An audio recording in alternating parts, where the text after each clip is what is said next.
नमस्कार, आप देख रहे हैं द CI न्यूज। देश दुनिया की 25 बड़ी खबरों में स्वागत है आपका। चलिए जानते हैं आज देश दुनिया की 25 महत्वपूर्ण और बड़ी खबरें। बड़ी खबर, सुप्रीम कोर्ट ने दी ज्ञानवापी मस्जिद तहखाने में पूजा की इजाजत। वाराणसी डीएम 7 दिन में पूजा का इंतजाम करेंगे। 31 साल से बंद था तहखाना। झारखंड सीएम से ईडी की पूछताछ जारी, बढ़ाई गई सुरक्षा। हेमंत सोरेन ने दिल्ली में SC/ST थाने में दर्ज कराई FIR, हटाए गए गृह सचिव।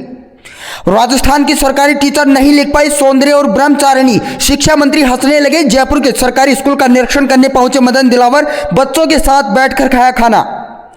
स्पाइस जेट ने जयपुर से शुरू की 9 फ्लाइट्स, कल से 1.25 घंटे में पहुंच सकेंगे अयोध्या। पुणे, चेन्नई, अहमदाबाद के लिए भी सीधी उड़ानें। क्या हेमंत सोरेन की पत्नी कल्पना बनेंगी झारखंड की सीएम? पति से 10 साल छोटी, इंजीनियरिंग में टॉप किया, अब क्यों राबड़ी देवी से हो रही तुलना? हेमंत सोरेन की गिरफ्तारी की चर्चाओं के बीच उठ रहा सवाल। राजस्थान में 15 दिन कोहरा रहा, अब बारिश की संभावना। 11 साल में दूसरी बार सबसे ठंडे दिन रहे। जनवरी का अधिकतम तापमान औसत से नीचे रहा। बजट एक्सप्लेनर की बड़ी खबर, सरकार किसान सम्मान निधि बढ़ाकर 8,000 रुपये कर सकती है। 2019 में बढ़ाई थी टैक्स लिमिट। मोबाइल फोन सस्ते हो सकते हैं, सरकार ने मोबाइल पार्ट्स पर इंपोर्ट ड्यूटी घटाई। कैमरा, लेंस जैसे पार्ट्स पर अब लगेगा कम टैक्स। दिल्ली सीएम अरविंद केजरीवाल को ईडी का 5वां समन। शराब नीति केस में 2 फरवरी को पूछताछ होगी। सीएम ने कहा था बीजेपी मुझे गिरफ्तार करना चाहती है।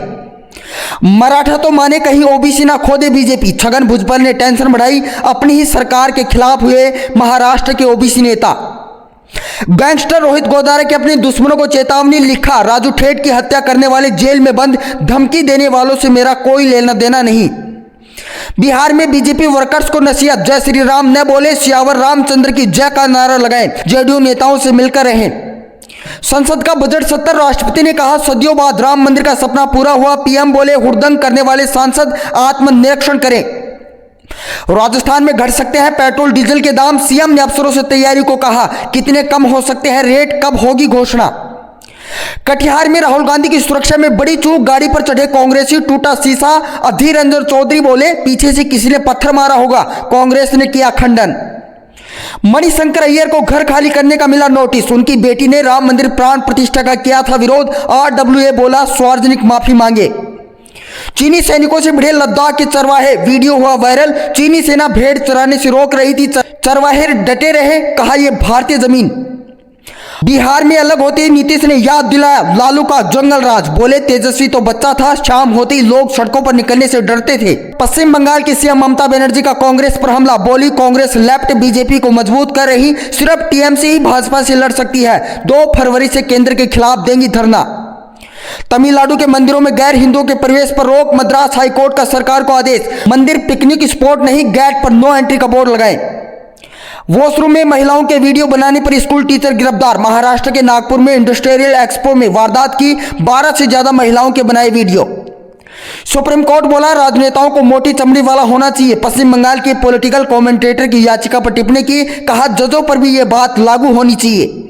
300 एनकाउंटर करने वाले प्रशांत कुमार बने यूपी के नए कार्यवाहक DGP। 1990 बैच के IPS सीएम योगी के भरोसेमंद, विजय कुमार की जगह संभाला चार्ज।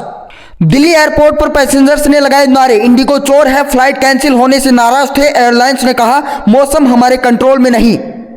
बजट सत्र से पहले संसद में राष्ट्रपति की शाही एंट्री, बग्गी से संसद तक पहुंची प्रधानमंत्री मोदी और उपराष्ट्रपति धनखड़ ने किया स्वागत।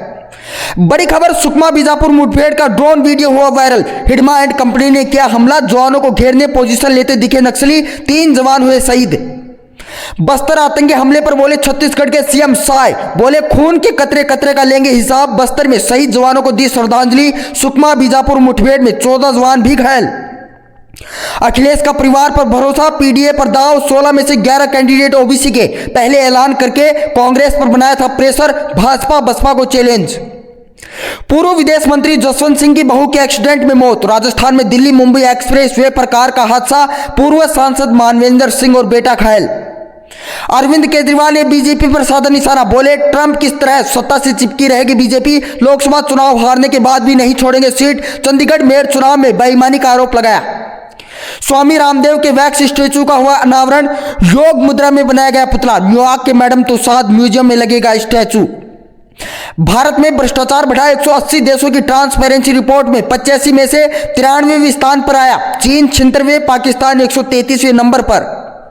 सीएम आवास पर हेमंत सोरेन ने 1.5 घंटे मीटिंग की। जेएमएम के 7 विधायक नहीं आए, कल्पना सोरेन को सीएम बनाने की इच्छा से नाराज। तेजस्वी को ईडी ने 8 घंटे पूछताछ के बाद छोड़ा। पटना ईडी दफ्तर से निकलकर विक्ट्री साइन दिखाया। 12 अफसरों ने पूछे 60 सवाल।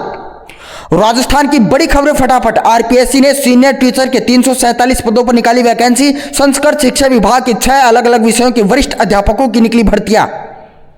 वाराणसी जिला न्यायालय ने बुधवार को व्यास परिवार को ज्ञानवापी के व्यास जी तहखाने में पूजा करने की अनुमति दे दी है। 31 साल यानी 1993 से तहखाने में पूजा बंद थी। कोर्ट ने कहा कि वाराणसी के डीएम 7 दिन के अंदर पुजारी की नियुक्ति करेंगे, जिसके बाद व्यास परिवार पूजा शुरू कर सकता है। कोर्ट ने 4 महीने में फैसला सुनाया।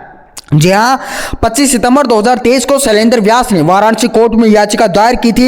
इसमें उन्होंने व्यास जी के तहखाने में पूजा करने का अधिकार मांगा था। वाराणसी कोर्ट ने करीब 4 महीने के बाद यह फैसला सुनाया है। 1993 से पहले सोमनाथ व्यास ज्ञानवापी के व्यास जी के बेसमेंट में पूजा करते थे। 2020 में सोमनाथ व्यास का निधन हो गया। इसके बाद उनकी बेटी उषा रानी के बेटे शैलेंद्र व्यास ने कोर्ट में याचिका दायर कर पूजा का अधिकार मांगा था। जिला जज डॉक्टर अजय कृष्ण विश्वेश की अदालत ने इस मामले में मंगलवार को बहस पूरी कर ली थी।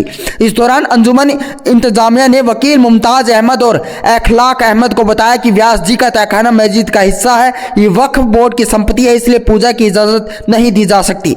अब सुनिए कोर्ट का फैसला। इससे पहले 17 जनवरी को कोर्ट ने व्यास जी के तहखाने की जिम्मेदारी डीएम को सौंपी थी। डीएम ने मुस्लिम पक्ष से बेसमेंट की चाबियां ले ली थी। 7 दिन बाद यानी 24 जनवरी को डीएम की मौजूदगी में व्यास बेसमेंट का ताला खोला गया। वहीं मुस्लिम पक्ष के वकील मेराजुद्दीन ने कहा कि वह फैसले के खिलाफ हाईकोर्ट जाएंगे, ये निर्णय उचित नहीं। वकील ने कहा कि हिंदू धर्म से जुड़ी कई चीजें आज भी वहां मौजूद है। शैलेंद्र व्यास के वकील पंडित सुधीर त्रिपाठी ने कोर्ट में दलील देते हुए कहा कि तहखाने में मूर्ति की पूजा की जाती थी।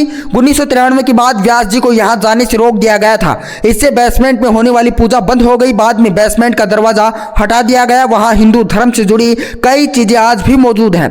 वहीं मुस्लिम पक्ष ने कोर्ट में दलील दी कि व्यास परिवार से किसी ने भी कभी भी तहखाने में पूजा नहीं की। वहां कभी कोई शव नहीं था। ऐसे में 1993 में उन्हें पूजा करने से रोकने का सवाल ही नहीं उठता। तहखाने में कोई मूर्ति नहीं थी, इसलिए पूजा करवाने का निर्देश देना उचित नहीं। व्यास परिवार का सजरा 1551 का है। पंडित सुधीर त्रिपाठी ने यह बताया। पहले व्यास सतानंद व्यास ही थे।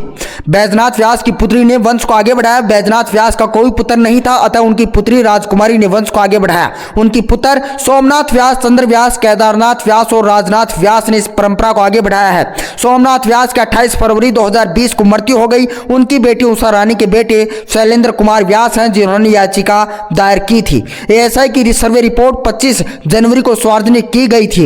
इस रिपोर्ट के मुताबिक परिसर के अंदर भगवान विष्णु, गणेश और शिवलिंग की मूर्तियां मिली। 34 साक्ष्यों का हवाला देते हुए कहा गया कि पूरा परिसर मंदिर की संरचना पर खड़ा है।